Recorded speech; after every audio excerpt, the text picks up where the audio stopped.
That was pretty good. Mission complete.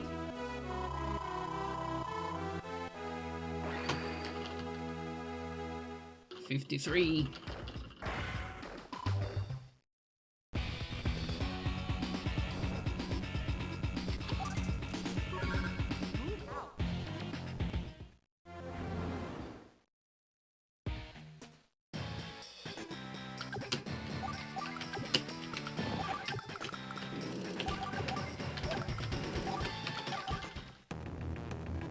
Yeah, so that right there is the adjustment. Attacking with this tank, so this tank is not full HP. It's either 8 or 7. And my guess is if it's 7, your chances are even better. Your chances.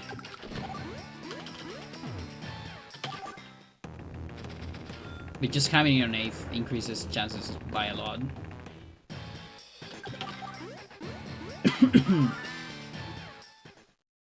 Mission complete. Like, I've seen it fail once today on the entire session of stream. In the past, again, it was 1 out of 3. So a third of my runs will die on the second level. It was awful. Like, it is an early reset, but still gets on you when you're resetting that much on second level. Now this level sometimes doesn't want to behave.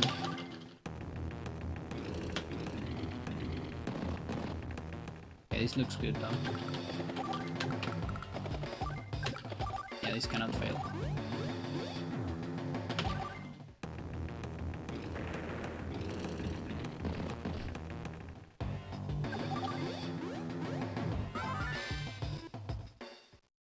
Mission complete.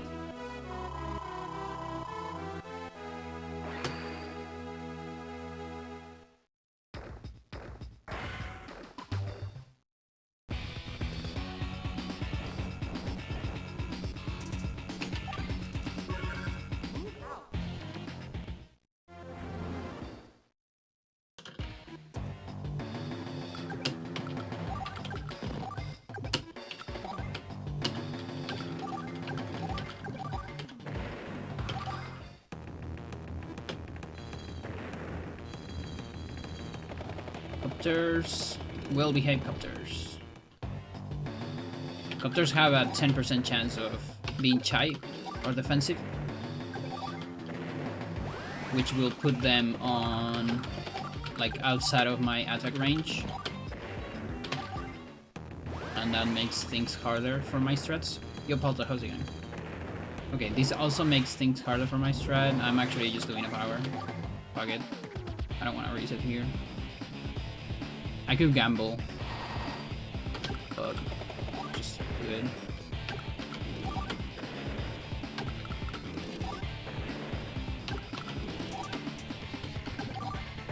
Like, it's still save an attack, it's not that bad. Mission complete.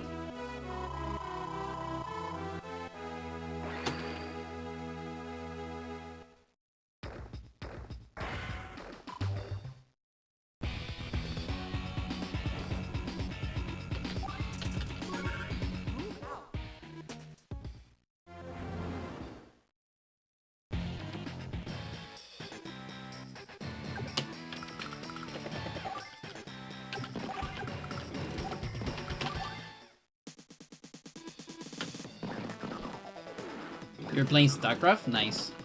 Which one? Like, original Brood War or 2?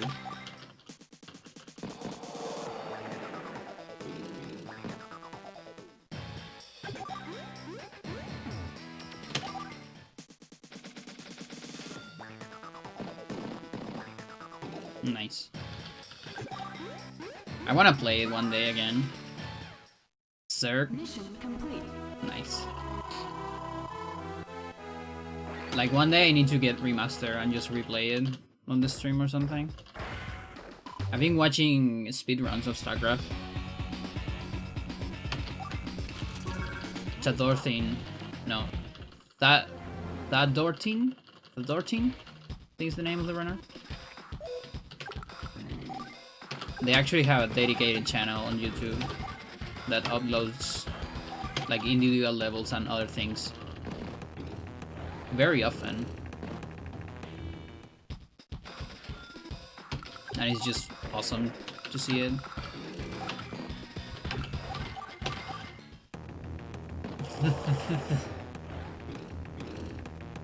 It's like the dinosaur. Remember the dinosaur, chat? The one that was lacking the inferior part of the mouth.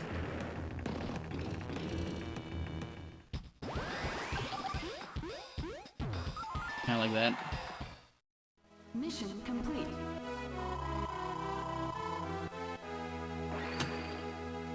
Actually, I don't know if that meme was international or just Chilean.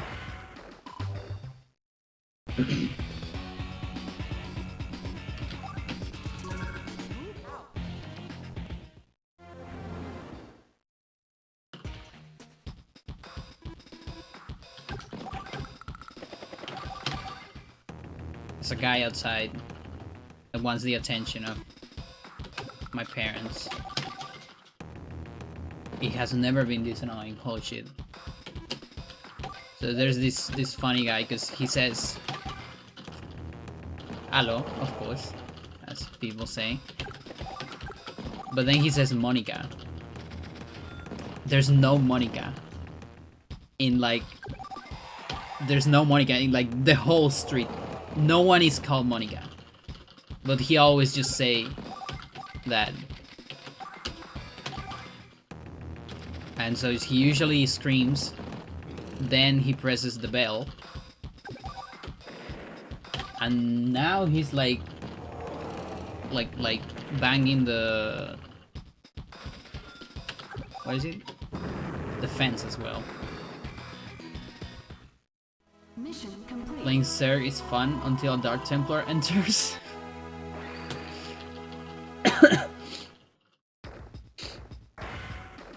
But you have your overlords, and there's still no Corsairs to counter them.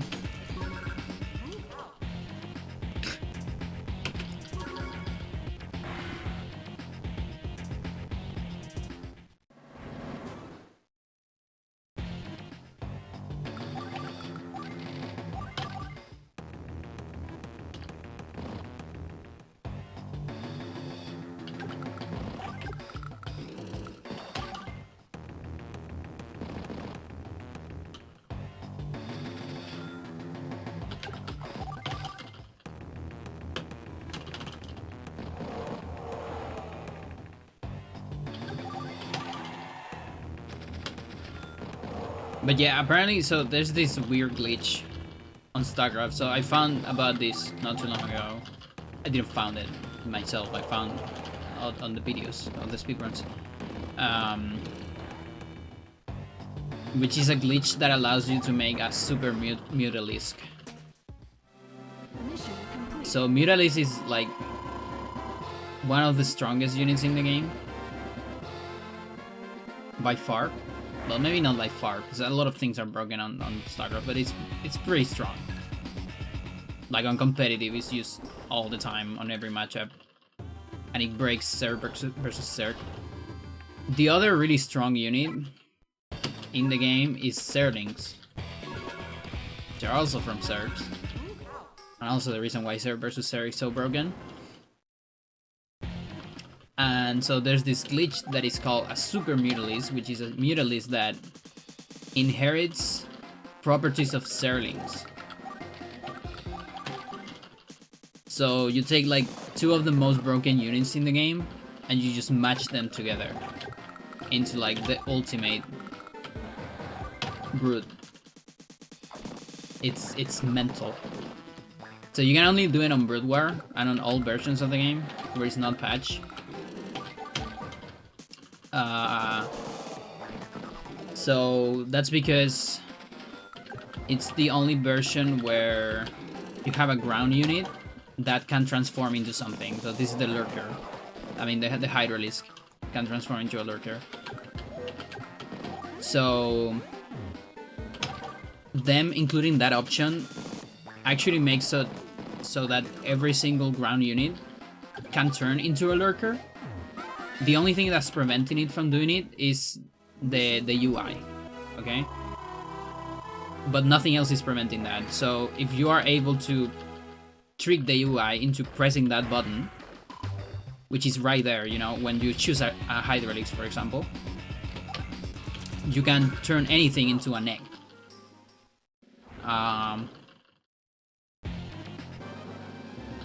So they like decrease the speed of the game a lot.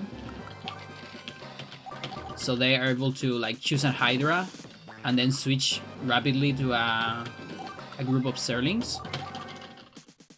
And just the right frame rate, so you can actually use the, like, trick the UI. And then the group of Zerlings transforms into an egg.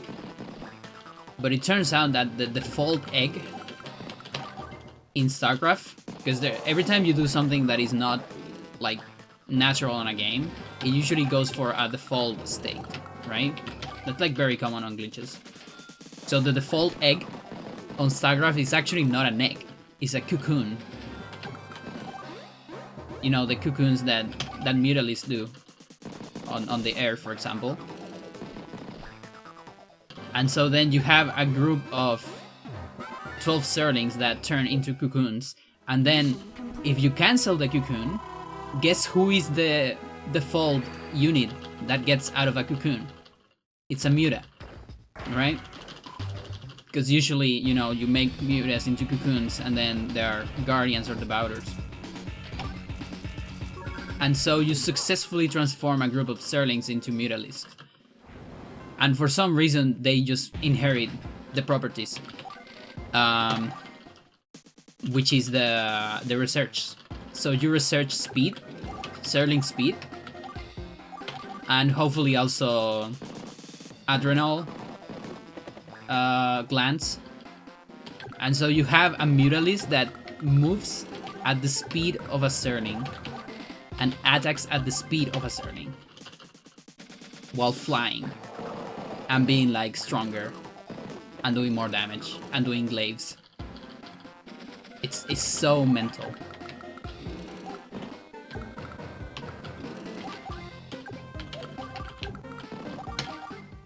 Like it's so crazy. And so for some of the last missions of Brood War, they just spam that, get enough resources to afford, you know, the pillars of creations of these insanity creatures. And they just spam them. Oh, and by the way, you when you cancel the cocoons into Mutalisks, you actually get the resources back. Like if it wasn't enough, you also get money for it. For the whole process. Like, alright.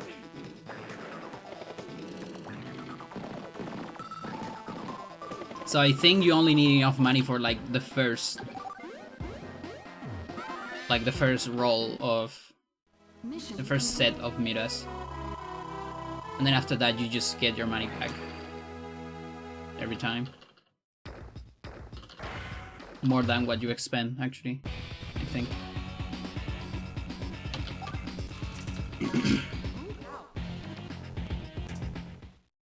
It's like one of these machines that every so often appear on YouTube, like this Indian, Chinese,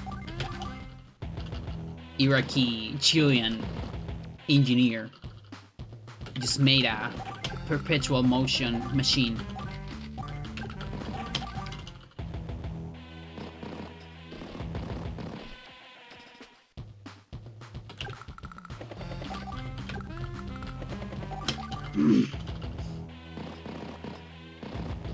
With a gear he found on a dumpster.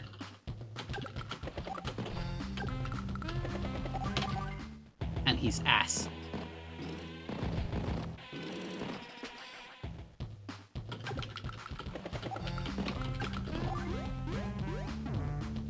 And then you see like science channels like, no, this is not true.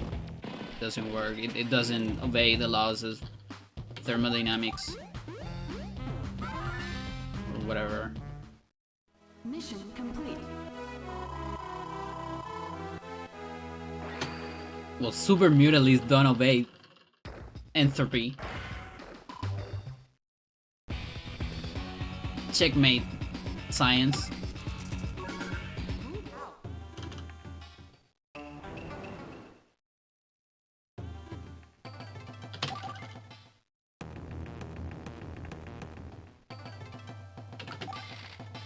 But that's why they got patched. So that's actually what happens. So every time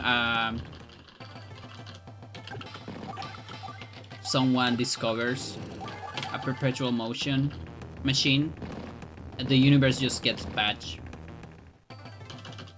So we can abuse that glitch.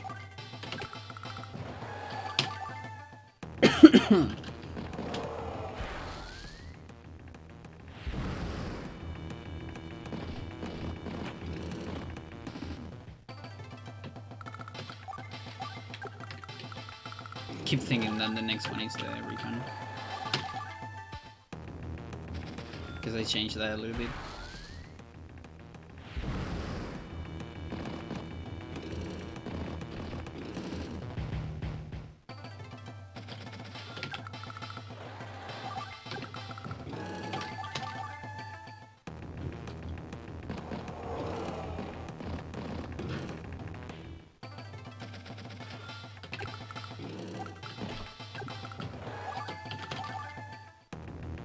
Our money is lost. Now we have to pray.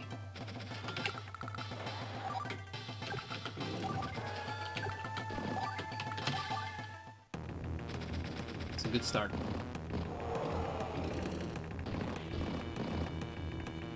No bad misfire. But bad artillery. So now we're praying for a good misfire. Otherwise, we're getting an extra turn. It sucks. What? Artillery in 4? Not doing enough damage? Is that possible? Mission complete. Is that normal? Or is it the artillery on 5? No, it's the artillery on 3, isn't it? I've never seen artillery 4 not delivering enough damage. I think. Unless I'm misremembering. Am I confused, Chad? Alright. I hope that's real. And replicable.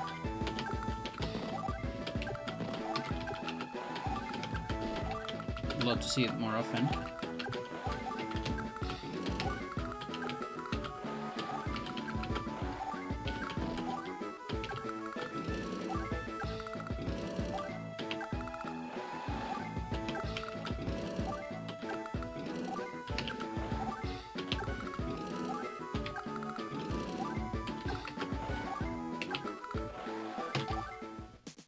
Alright.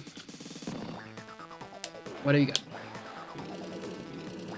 What are my lesbian skills? Ooh, bad anti-airs. Split neon tanks. What else?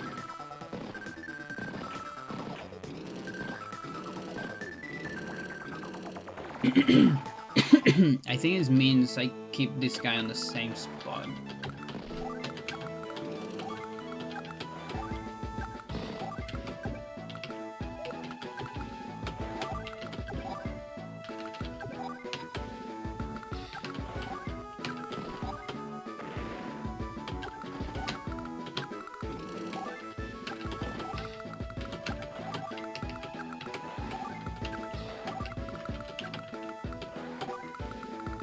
Yeah.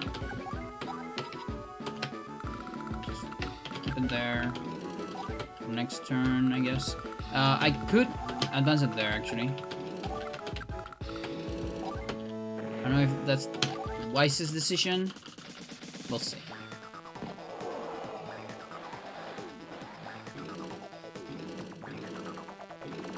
Yeah, that's pretty alright. That's pretty alright. Hopefully we can I don't know if we can leave the Neo tag on. It's probably gonna be on repair mode, but then he also probably cannot get out of there,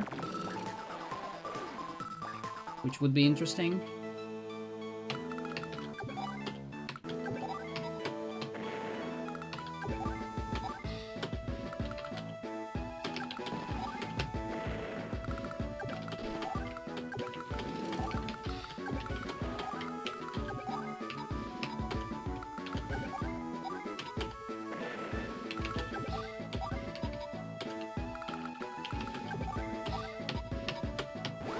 Okay, so the dream is that the repair mode recon attacks. I mean, it joins. The one joins the two. That's the dream. I don't know if it's gonna happen, but I would love to see it. Otherwise, I'm kind of fucked.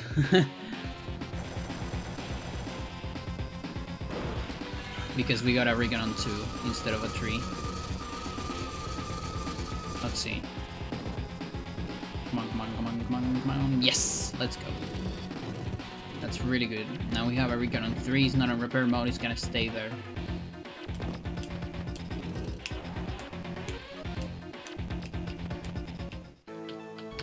Okay.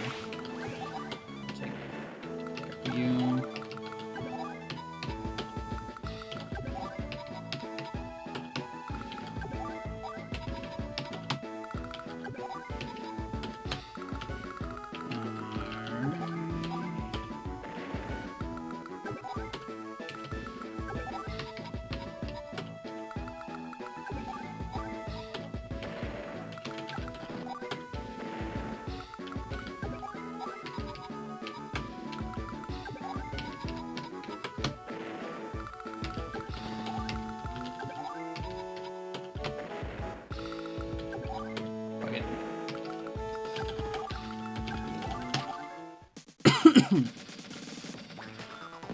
I want that extra attack.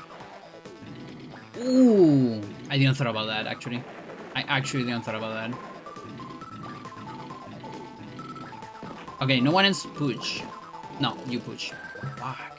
That's bad.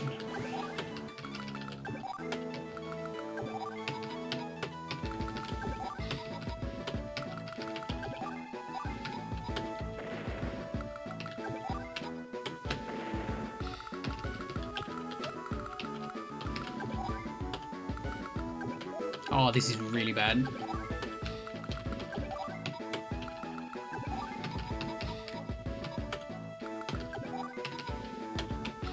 This is really, really bad.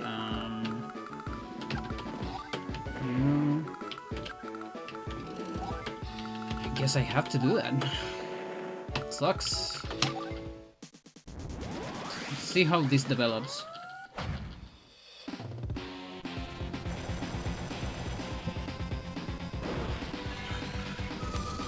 Yeah, okay, so I definitely learned something here. I should never put a mech in the way of a injured recon like this. It's not a repair mode or something. Now this guy's the MVP, just resisting here. Holy shit.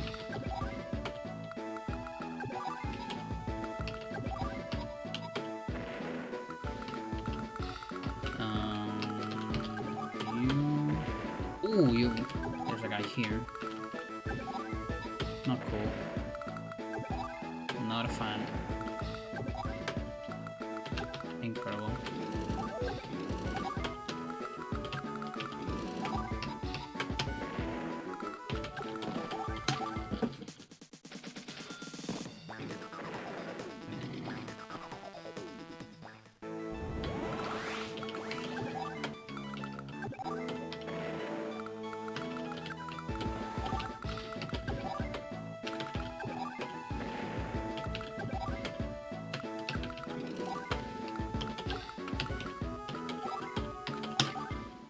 Odd.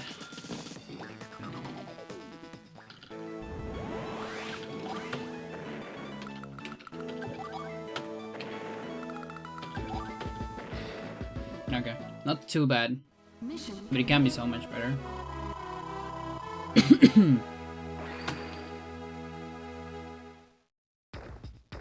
Better than the BB, of course, but yeah.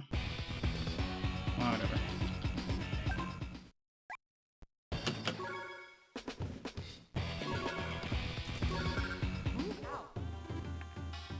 How the RNG money works, so okay, give me a second.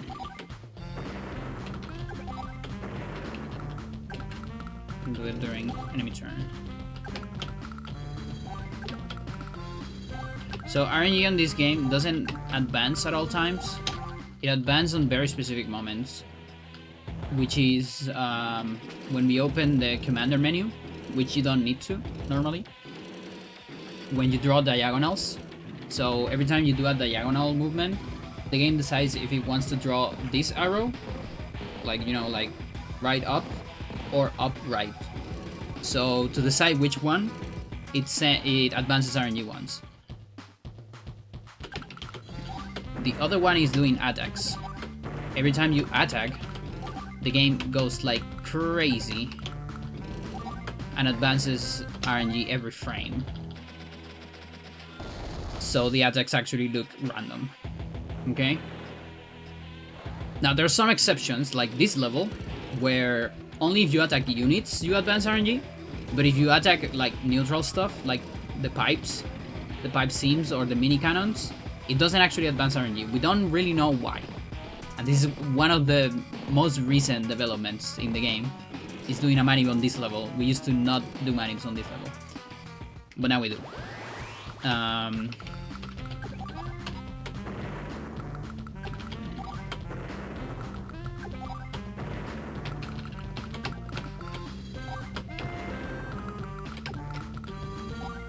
So all these attacks right here, they are not moving RNG, which is very handful. So since not a lot of things move RNG, if you know where you are in RNG, you know exactly what's gonna happen. As long as you don't do attacks. Because then an attack moves the RNG too much. It's too hard to tell if you move on frames, you know? But as long as you don't draw diagonals by accident, or things like that, you know where you are. So then the problem is knowing where we start, which is a problem on most versions, because we don't really know where we start.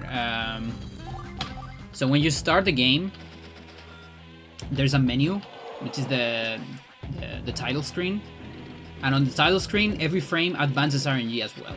Okay, this is such.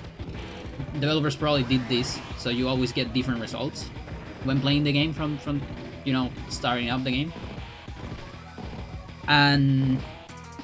But then there is, like, on Japanese, there's this thing where we can actually dismiss the title menu immediately. So on every other version, you need to wait a little bit until the title menu says press start. You can't really dismiss it before that. On Japanese, you can dismiss it immediately, on the first frame, after, you know, the intro. And for some reason, between the intro and the title menu, there's like 7 frames of lag. And during that lag, RNG doesn't advance. Meaning, on Japanese, you have about 7 or 8 frames to hit always the same RNG. And that's what we do. That's why I reset the game every time I want to do a manip. Because I'm hitting a 7 frame window where I always get the same RNG for the next level.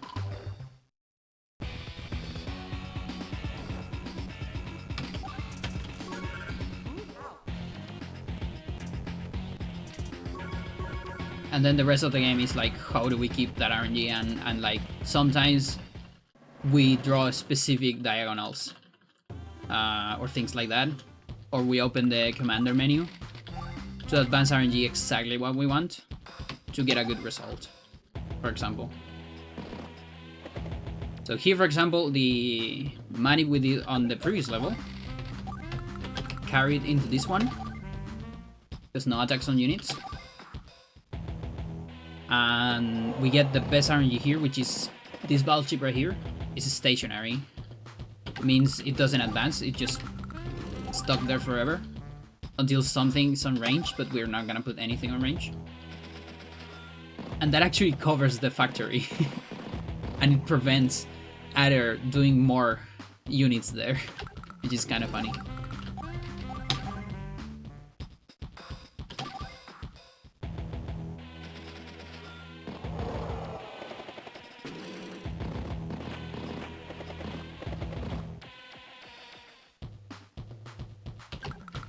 Yeah, otherwise that battleship can be some real trouble on this level. Some AIs, there's one AI of that battleship that can put you on like a 50-50 of beating this level or not. But with this AI, we always get it. We always get it.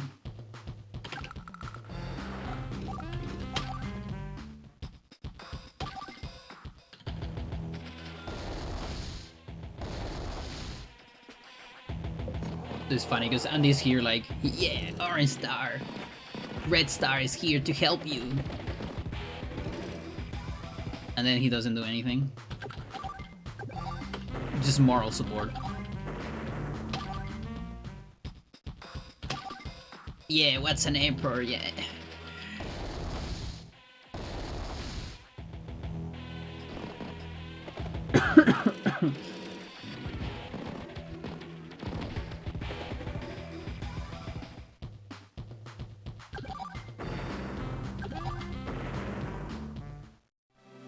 Mission complete.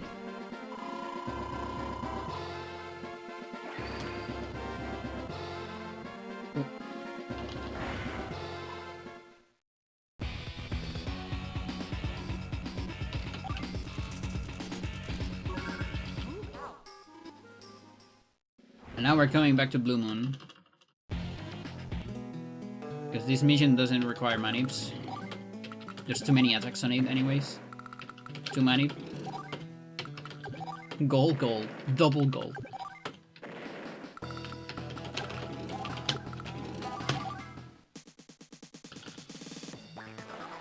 You can actually beat this mission without attacking anything. You can go completely pacifist, but it's slower. A player on the Discord actually noticed that. That it would be slower because Latch is doing more things on her turn and moving the camera a lot more.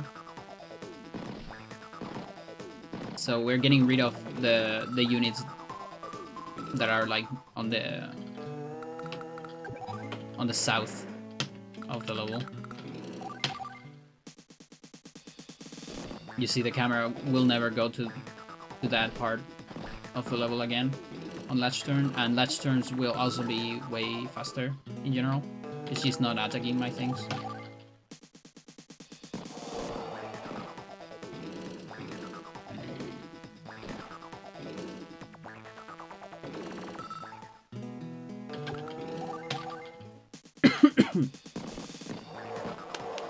And yeah, also the reason why we leave this for after Yellow Comet is we need Kanbei.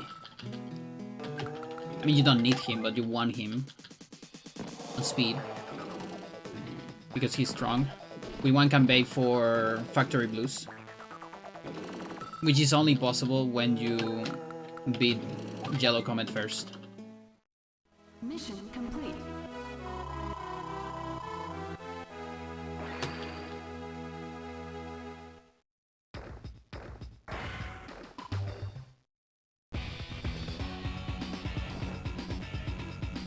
Save.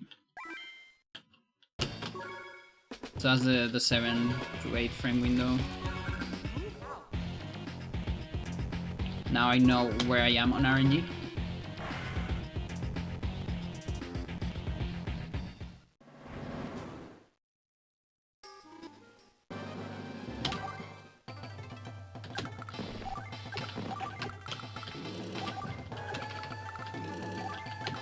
But this means my movement has to be perfect. Almost perfect, not completely perfect. just gotta be sure to don't draw extra pads.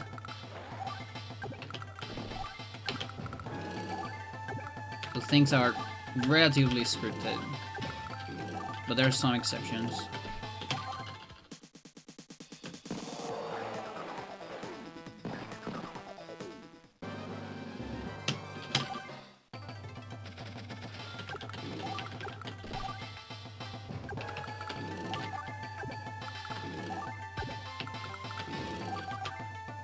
Okay, that's bad.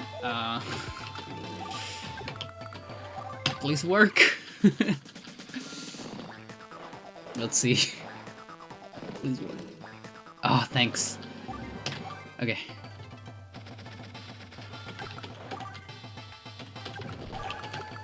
Oh no, actually it's different. Oh shit. Like it is pretty close, but it's different. I'm gonna have to improvise a little bit then. Still work.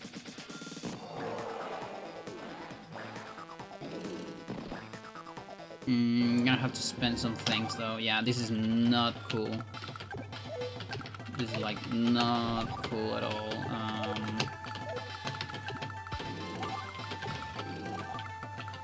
We might see a tank. Fuck. Losing time here. Precious time. Please no tank. Fuck you. Force you to a tank. Okay, yeah, we're losing a lot of time now.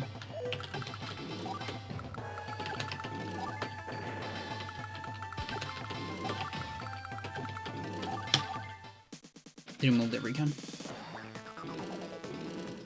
Please don't block me. Force you will block me.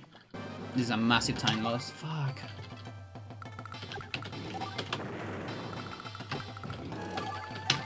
Whatever.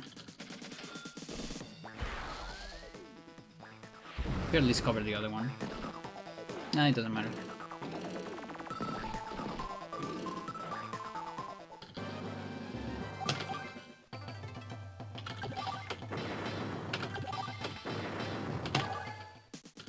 I hope it's just one extra turn.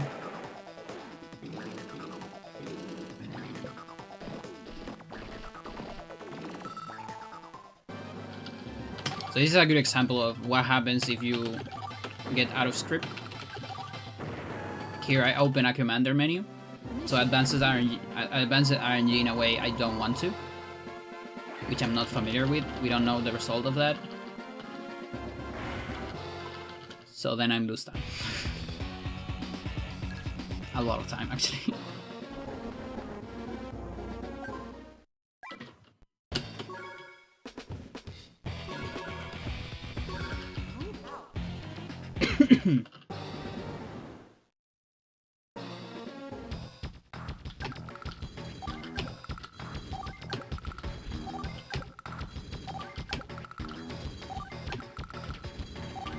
This gave me a good Sea Fortress. I have been punished by this mission a lot lately. Can get... I'm gonna break a bit.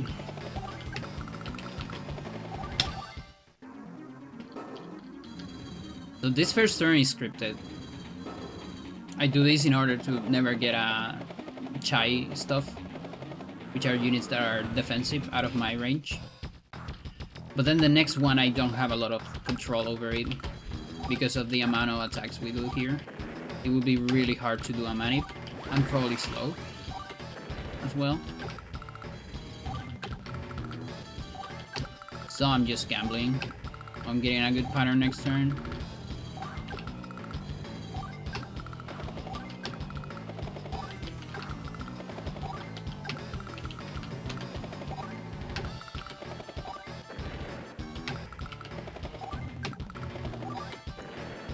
Please. No Chais. Everyone is an extrovert. Fuck you, you are Chai. Okay. Chai fighter.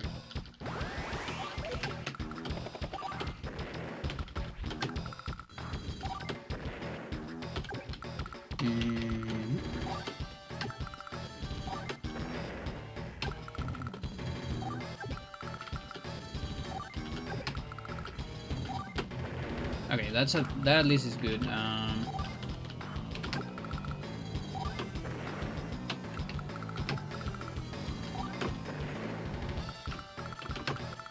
course.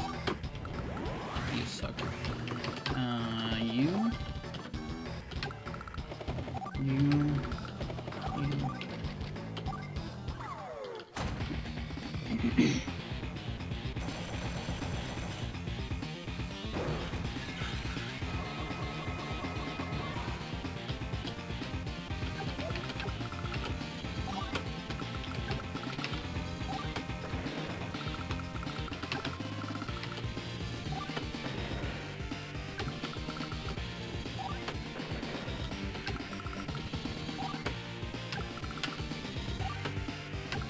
Sucks.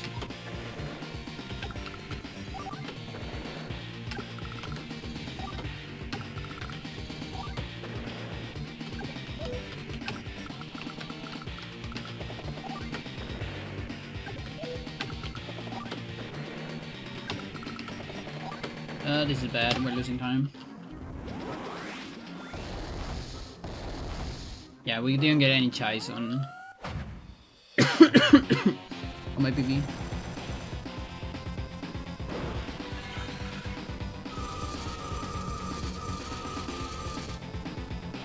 What's my last unit? Okay, what's you?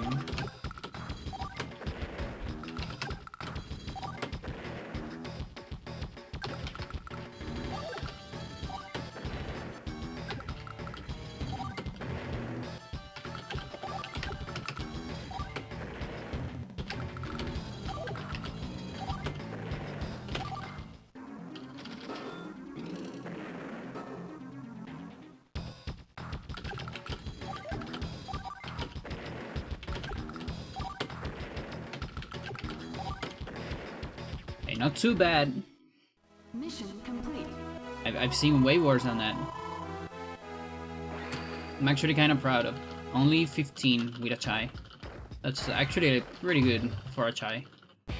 I usually lose like 30 or 20 something with those. But I'm getting better at reacting. Now, my late game is really good, so this is really hard to run against.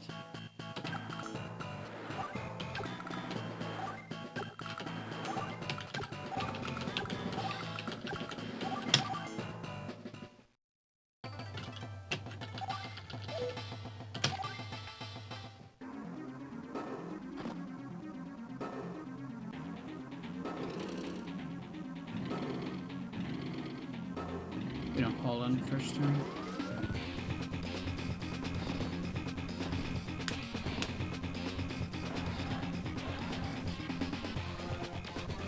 So Nkambe does almost nothing here with manips.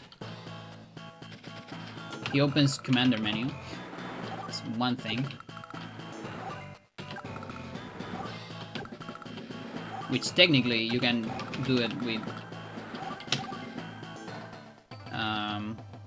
with Drake if you want. But I do it with Kanbei. In case I fail. Like, you know, in case of an accidental one, the accidental one is the one I want. And the manip here makes it so I can advance with 2 battle chips and a lander. Specifically these 2 ones, and on full HP the battle chips. The lander doesn't matter, only as long as it can land something. Then it's good. But the battle chips need to be full for this plan to work.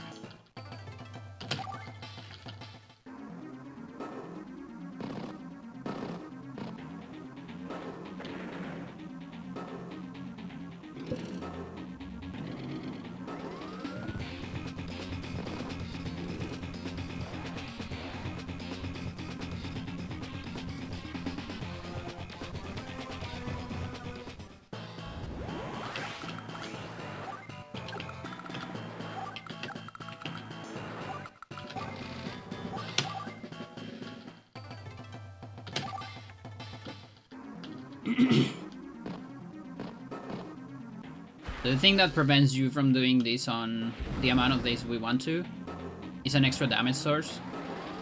We only need one more thing to attack these cannons, and so this one extra thing is the rockets. This is pretty much the DIS strat.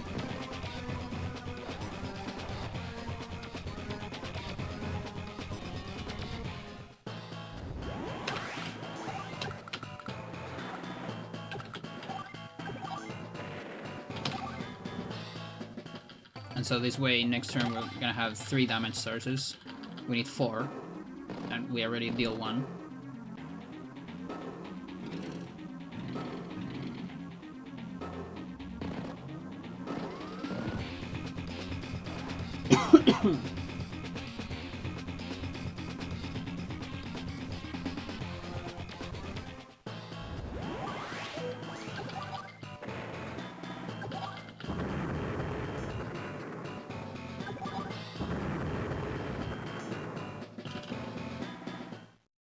Mission Okay, and now I'm not gonna pay attention to chat for a little bit. Because the hardest money is incoming now.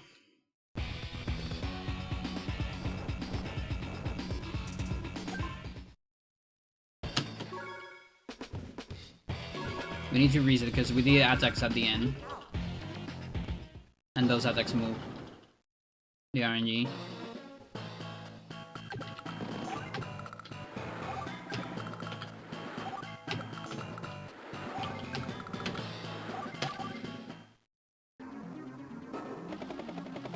So here we're actually manipulating with attacks.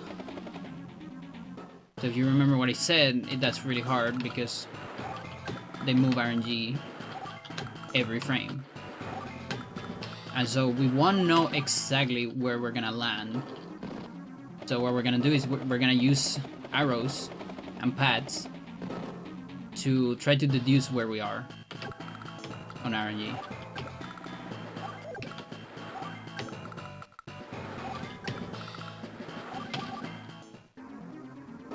Because we need to get a misfire, which is a 10% probability, usually, on an artillery.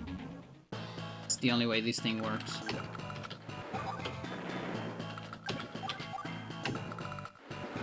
So I actually don't know where I am on RNG right now. So we need to count 1, 2, 3, 4. Okay, so we got a 3, 4. That's important for later.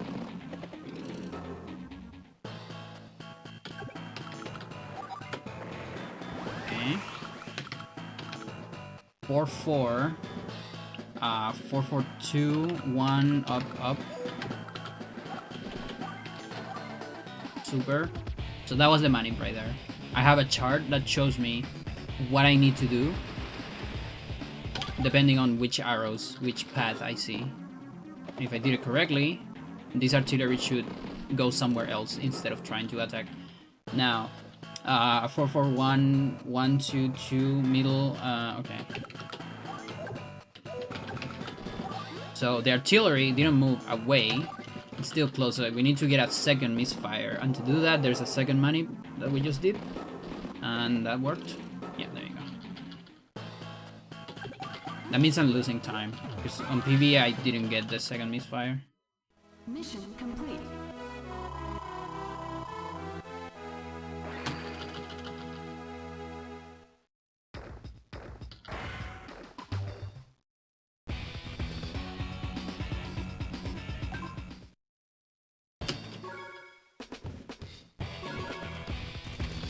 Another manip for Rain of Fire. An infamous mission. We used to gamble a fucking 20% on this mission. 1 out of 5.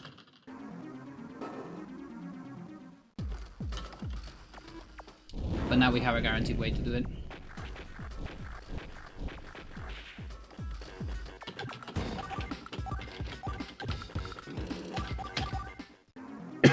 As long as you follow the rules. Or the script, rather.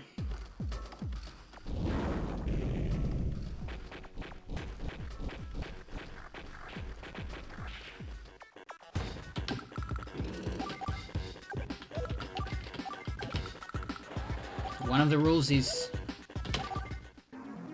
taking a look at Jess on that turn. Everybody knows the rules.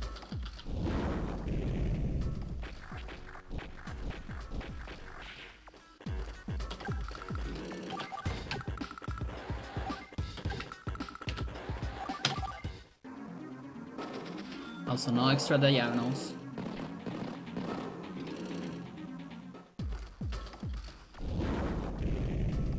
And yeah, that's the tank we need, by the way. That's a 1 in 5. We already got it. There's one more thing we want to get. And for that, we're gonna look at Jess again.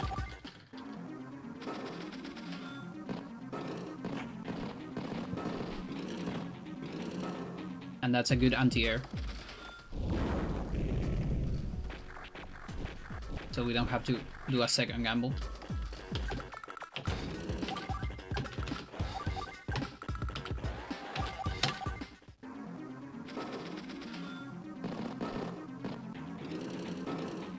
There you go.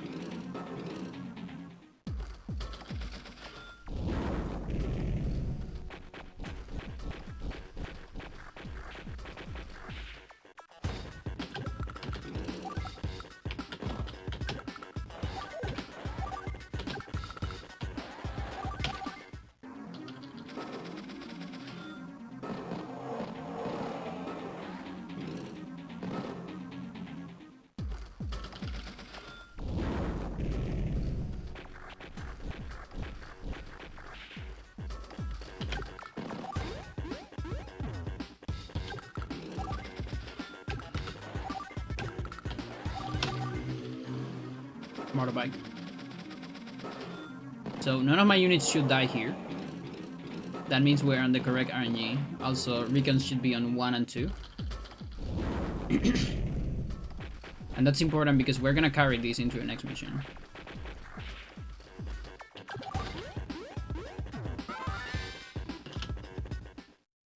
Mission complete.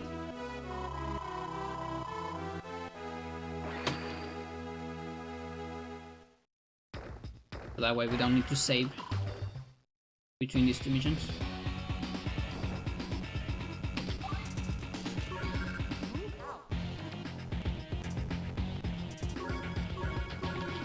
All the default ones. The only really important one here is Eagle. Anyone else can do the job. So we take the fastest ones to choose.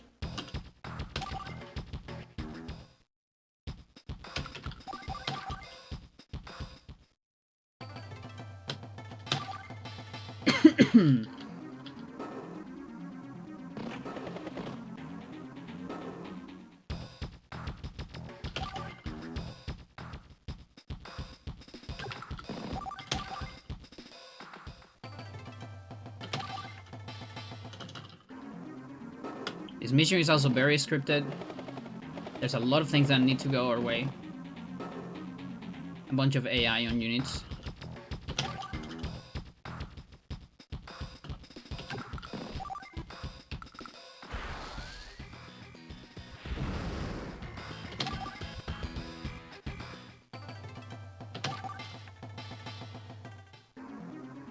And yeah, you might think Kanbei is not doing anything. He isn't. But he will do something, eventually. You'll see.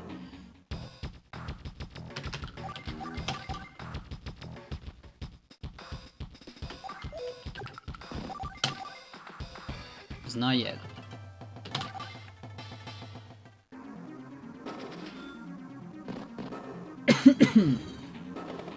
And Andy's mission is to waste the silos. We're wasting the silos with him, so the enemy cannot use them.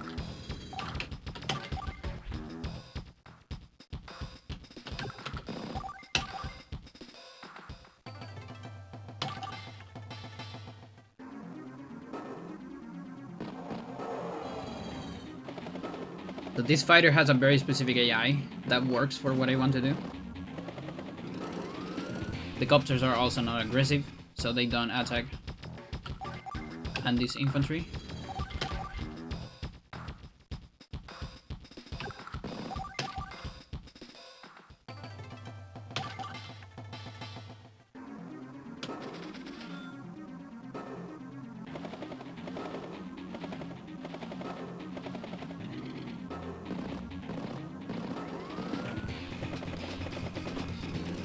Dude, you know, I actually haven't played the last missions a whole lot. Because I haven't made it this far on runs. Even though I practice them a lot. Still. It's different on runs.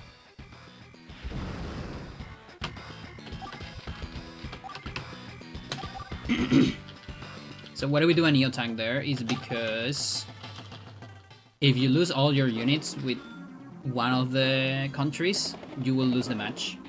So this guy right here is gonna die in a couple turns. That guy. So we do a Neo Tank, so you know it's the strongest unit that is never gonna die while we clean the stage.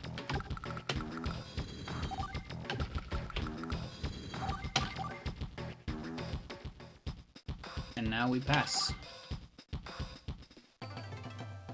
And pass.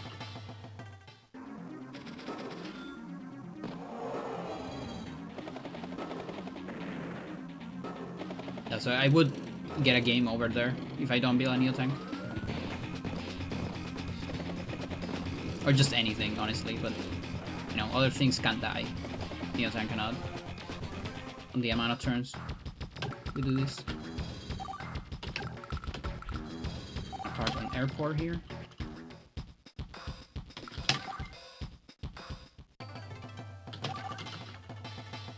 Okay, so you see there is one copter on the north that is actually blocking my way. The one over the Neo Tank. That's a little bit awkward, but it's fine because we have a trick for that. If we don't do the trick, the copter's gonna keep being there forever.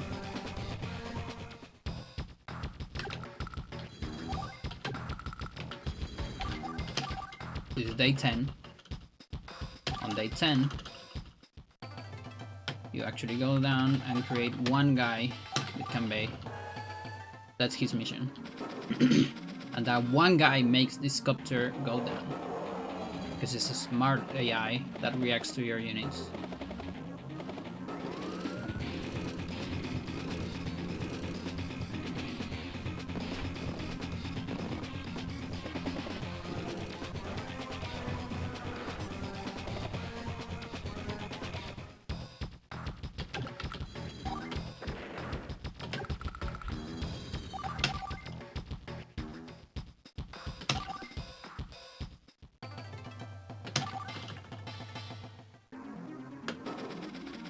Okay, and from now everything's set up.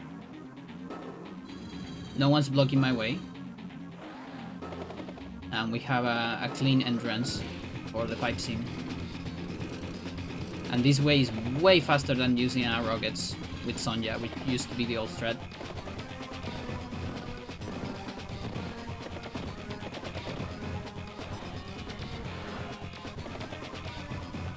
But this one is not guaranteed at all. Like, we do it because we know how Hockey's gonna move. But otherwise, you would be saving and loading a whole lot to get this.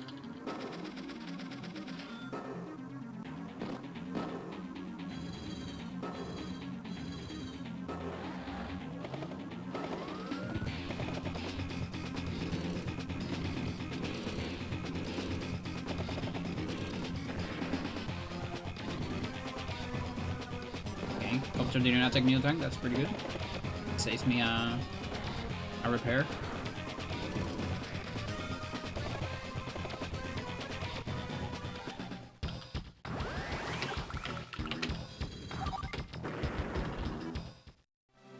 Mission complete.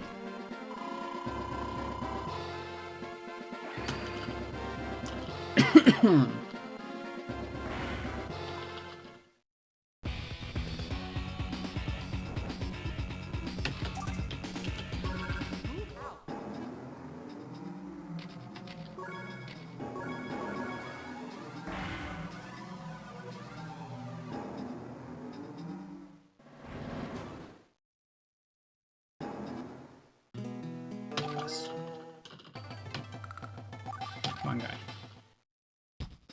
Pass.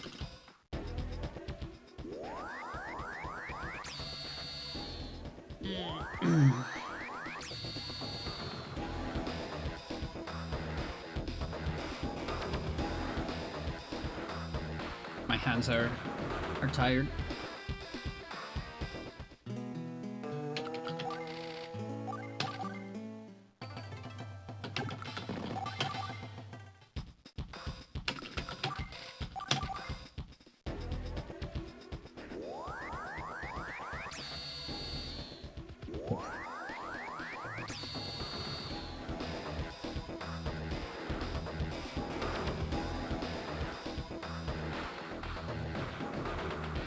This mission is about getting decoys.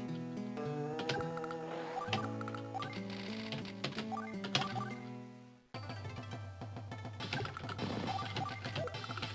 gonna be weird. I'm gonna roll with it.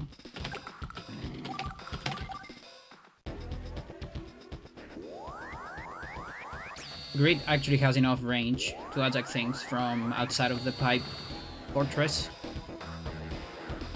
But there is a lot of cannons.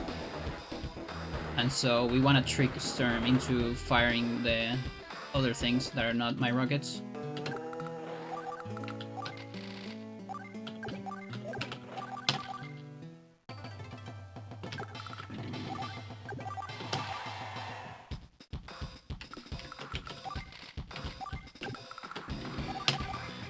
And here actually having Neo tanks with Orange Star comes handy. The only reason we can do this. We used to do this on one more bay. But the Neo tank allows us to do it. Because it moves one tile more than a mid tank.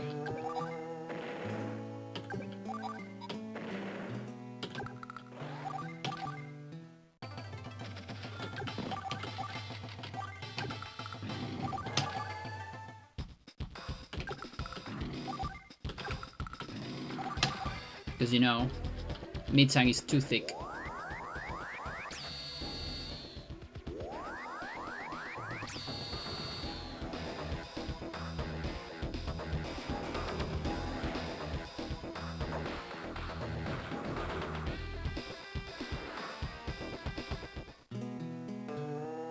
This is the push turn.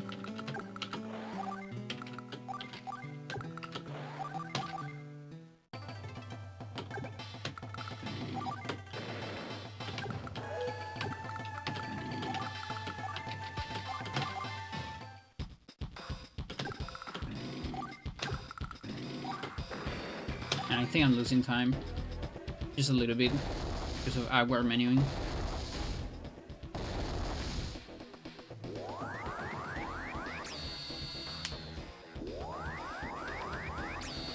Wouldn't be surprised.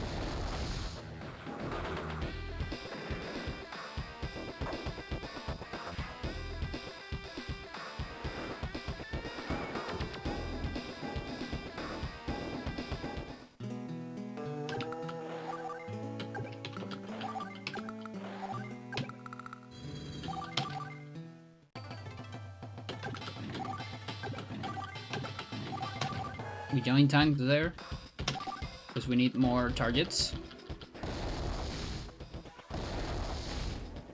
So Storm will always go for the most expensive unit. And also following a rule of, I don't remember, like south, north, east, west, in some order. I don't remember the order. And that's why we want expensive decoys. Mid tanks are just over the price of rockets, for example. And of course, bombers and Neos. Way more expensive.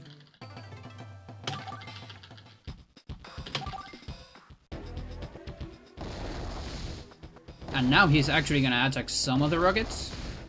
But it's fine, because Greed is so fucking busted that he still, you know, he deals 66 damage, full rocket. And then a rocket on 5 deals the other 33 that we need for the 99. Literally the only guy that can do that.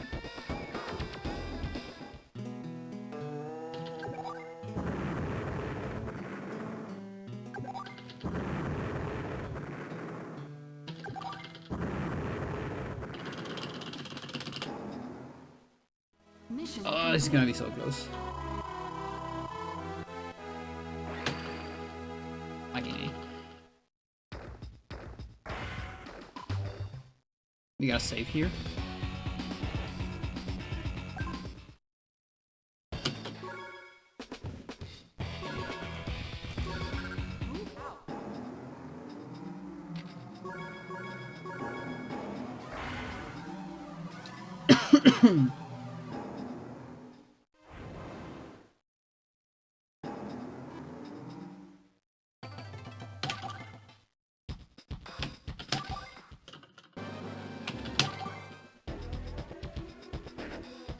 We're gonna pass 3 turns in a row.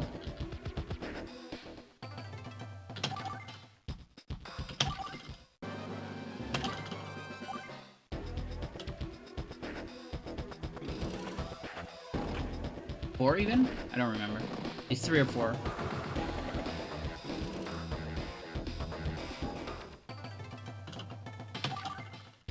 Three.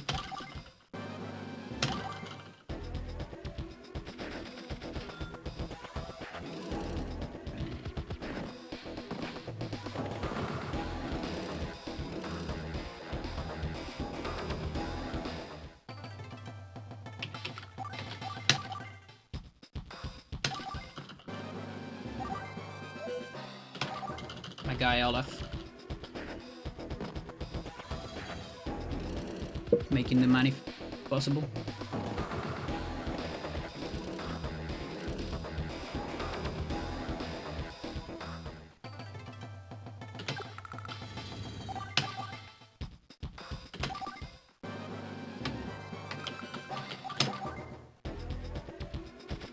So this bomber is gonna be a decoy.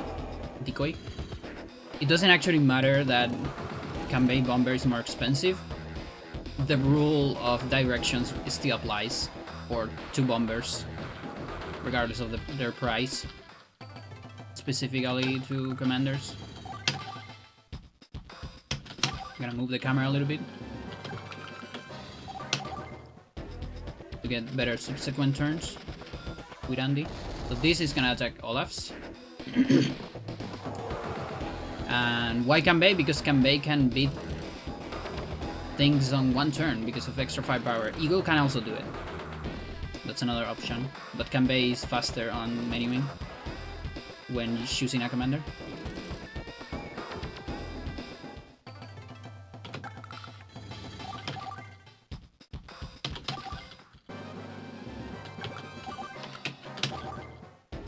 So getting the bomber out of the way, because the cannon takes time to fire. We don't want another fire. Then move it in camera. And so this money makes it so Sturm is gonna have a mech on his main base. That allows for a better last turn because there's not gonna be an anti-air, and also allows for these missiles to behave in a good way. That way.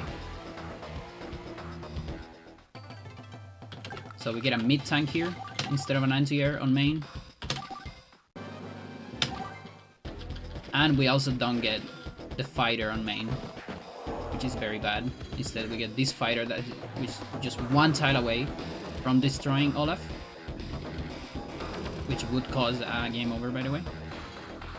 And Andy just doesn't have any units.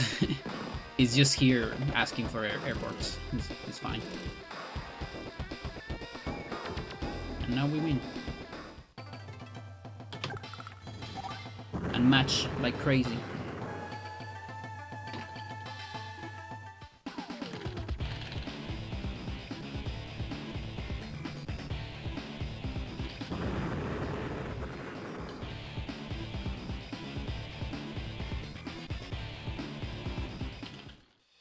Yeah, I'm not matching with controller on this one.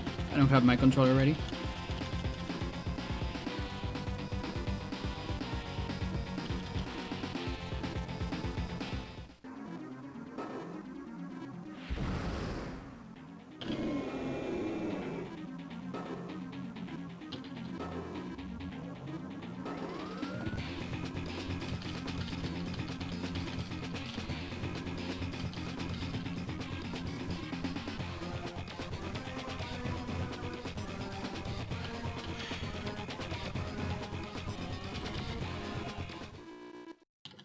We might someday change when we end the timer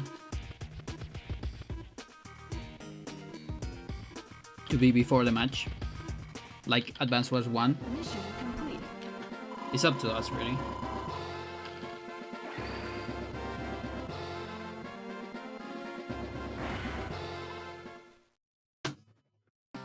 Cool.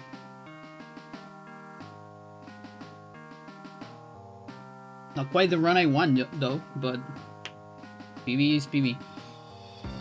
I want to meet 111 at least. But oh boy, this is like, it's hard. Like, holy shit. Even with Manips, like, you know, Manips definitely made this run way more consistent, way more fun. But that just makes it so the the levels that don't have Manips are just so much more important now. You know, like, you need to get the good Sea Fortress, you need to get the good lesbian mission in order to be on top, you know? Because everything is scripted, so yeah. And of course early game as well. Early game doesn't have any manips. Just a lot of luck and execution. Let's see, my mid game was pretty bad, look at this. I can save 2 seconds there. My mirror darkly, so I have another... How much? I can say more than a minute on a mirror darkly, still. So on the previous PV, I could say a minute 20, now I can say a minute 10 or so.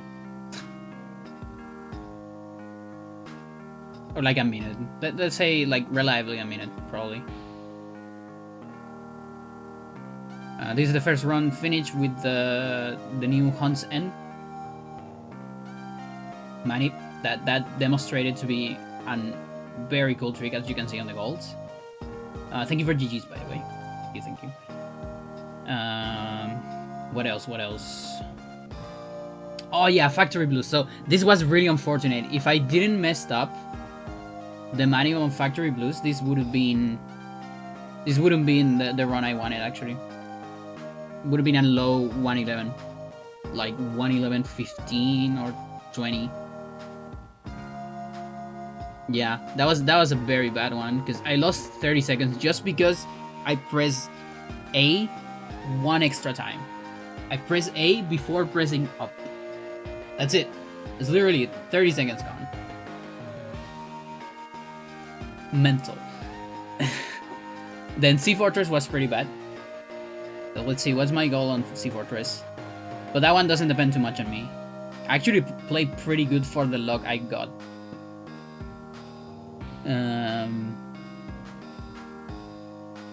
Oh wait, this doesn't show me the new splits. Never mind, because I need to close these ones. Okay, that means I don't have an entire minute on Mirror Darkly. The minus 33. Probably have like 40 seconds then. Looking at it. May 50. But yeah, in Sea Fortress I lost like 15. Yeah, okay. So a good Sea Fortress is another 15. Now there's more than that. There's actually the Sacred Sea Fortress, which is you beat it on 1 day early. We've never seen it on a run. Nobody has done it on a run. We've done it on practice. We know it's possible. And it can happen. It's actually not that crazy. Like, it doesn't need that much amount of luck. I think you only need like 2 1-in-2s, maybe? I don't actually know if they are half each, but yeah, on top of the good one, of course, which is some probability already. But I'm kind of surprised, you know, like, how many have I done? I've done 34 Sea Fortress. Yeah, I feel like 34.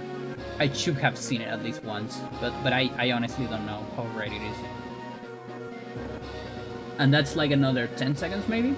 It's not even like that big of a It's like it's not that massive. But we've never seen it. If it ever happens, we'll see. And then late game, I played pretty well. So here's the thing, because this run wasn't that high stakes, like I was only 10 seconds behind, I was in the mindset of this is not the run, so I don't care too much if I finish or not, and that actually helped me play better because I was less scared. And that's why I got a gold on Final Front, on Raining Fire as well, and I didn't lose massive amount of times on the others.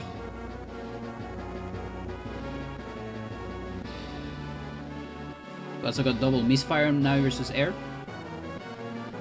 which can't really do anything about it.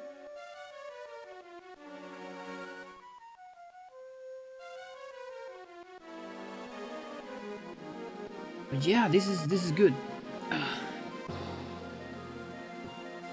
Beasthawk having hiccups. Thank you for having the hiccups on the credits and not while I'm playing. Love to see that.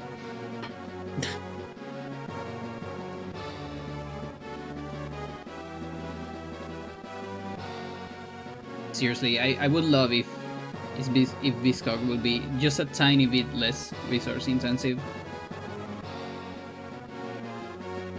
It's just a tiny bit.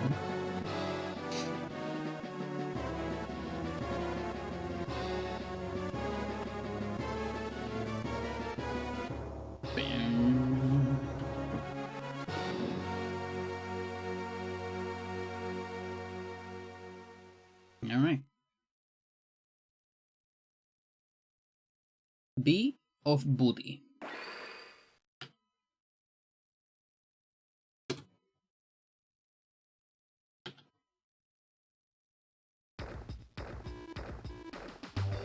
So chat, take a look at this. This right here. Remember why I was talking about Navi versus Air? This is what we use for Navi versus Air. This is a chart. This is a manip chart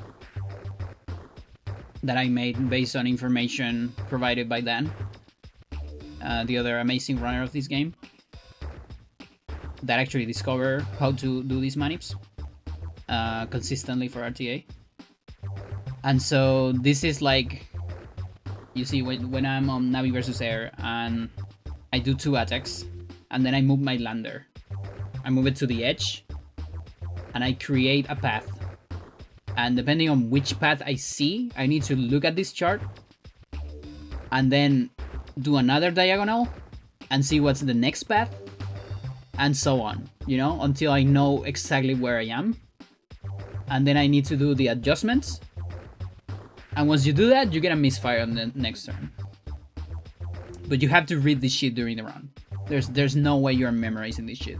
I mean, you could probably do it. Someone can probably do it, right? I don't think I am, though. And then the lowest part of it is the money that you need for the second misfire. In case, that depends on the copter. That cop right there, that's for copter. Okay? Not for Paco Guleo. No, for copter. And that if you get those patterns of copters, then you need to react to a second misfire, and the color depends on which frame you got earlier. So on the final adjustment, if you get a green, then you do the adjustment that is green on the copter manip, and so on. This is the most condensed I could put this information, because there's a lot of information here, and I put it as condensed as I could, so it would be fast to read during a run.